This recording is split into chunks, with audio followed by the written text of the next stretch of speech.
नमस्कार। हाल ही में भारतीय राजनीति में एक ऐसा घटनाक्रम हुआ है जिसने संसद, खासकर राज्यसभा के समीकरणों को पूरी तरह से बदल कर रख दिया है।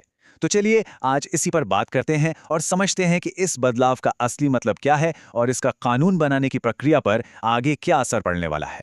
तो देखिए, सारी कहानी की शुरुआत होती है इस एक बड़ी खबर से। 7 सांसदों ने अपनी पार्टी छोड़कर सत्ताधारी बीजेपी का दामन थाम लिया है। सुनने में ये शायद सिर्फ 7 सांसदों की बात लगे, लेकिन इसी एक कदम ने, आप समझिए, राजनीति की पूरी बिसात को हिला दिया है। अब इस बदलाव के असर को गहराई से समझने के लिए सबसे पहले राज्यसभा के अंदर के गेम ऑफ नंबर्स को समझना बेहद जरूरी है, क्योंकि एक बार ये गणित समझ में आ गया तो पूरी कहानी अपने आप साफ हो जाएगी। तो सबसे पहली और बुनियादी बात, राज्यसभा में कुल 245 सीटें होती हैं। हर एक सीट का अपना महत्व है, अपनी ताकत है, और यहीं से सारा खेल शुरू होता है। अब देखिए, कानून बनाने की प्रक्रिया में जो पहला और सबसे कॉमन पड़ाव आता है वो है साधारण बहुमत। मतलब ज्यादातर जो सामान्य बिल होते हैं उन्हें पास कराने के लिए बस इतने ही सांसदों की जरूरत पड़ती है। और राज्यसभा में ये मैजिकल नंबर है 123, यानी जिस भी गठबंधन के पास 123 सांसद हो गए, समझिए कि सामान्य बिल पास कराना उनके लिए काफी आसान हो जाता है। लेकिन फिर आता है असली पावर गेम। इसे कहते हैं 2/3 बहुमत। इसकी जरूरत तब पड़ती है जब देश के संविधान में कोई बहुत बड़ा बदलाव करना हो। ये कोई छोटा-मोटा फेरबदल नहीं, बल्कि एक बहुत ही बड़ा कदम होता है। और संविधान में ऐसे बड़े बदलाव करने के लिए सरकार को 164 सीटों के इस मुश्किल लक्ष्य तक पहुंचना होता है। और यकीन मानिए, ये आंकड़ा हासिल करना बिल्कुल भी आसान नहीं होता। तो चलिए अब सीधे मुद्दे पर आते हैं।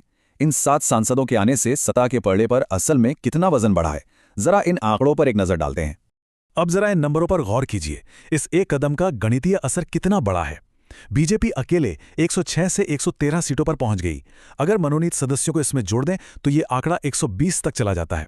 और पूरे एनडीए गठबंधन की बात करें तो ताकत 141 से बढ़कर सीधे 148 हो गई है। ये एक बहुत बड़ा उछाल है। तो सवाल अब ये उठता है कि इन नए नंबरों के साथ सत्ताधारी गठबंधन अब क्या कर सकता है जो वो पहले नहीं कर सकता था। इसका कानून बनाने की प्रक्रिया पर असल में क्या असर पड़ेगा। इसे ऐसे समझिए कि एनडीए ने एक रेस तो आसानी से जीत ली है, लेकिन जो असली मंजिल है वो अभी भी कुछ कदम दूर है। साधारण बहुमत के लिए 123 सीटें चाहिए थीं और अब उनके पास हैं 148। मतलब सामान्य बिल पास कराना अब बहुत आसान हो गया है। लेकिन संविधान बदलने के लिए जो 164 सीटों का बड़ा लक्ष्य है, उससे वो अब भी 16 सीटें पीछे हैं। तो आज की तस्वीर कुछ ऐसी है। एनडीए के पास 148 सीटें हैं। 2/3 बहुमत के उस बड़े लक्ष्य तक पहुंचने के लिए उन्हें अभी भी 16 और सीटों की जरूरत है। और बाकी बची 81 सीटें दूसरी विपक्षी पार्टियों में बटी हुई हैं। चलिए अब जरा सिक्के का दूसरा पहलू भी देख लेते हैं।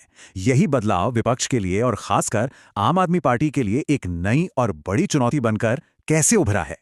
देखिए, आम आदमी पार्टी के लिए यह सिर्फ नंबरों का नुकसान नहीं है, बल्कि एक बहुत बड़ा रणनीतिक झटका है।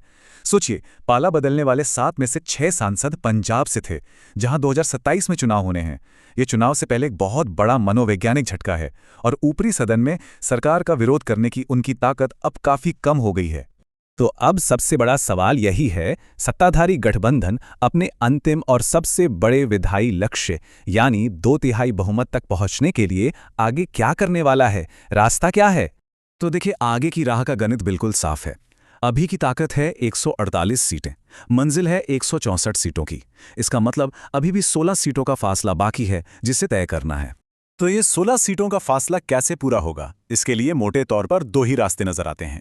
या तो भविष्य में विपक्ष के और सांसद पाला बदलें, या फिर आने वाले राज्य चुनावों में बड़ी जीत हासिल करके राज्यसभा में अपनी सीटें बढ़ाई जाएं।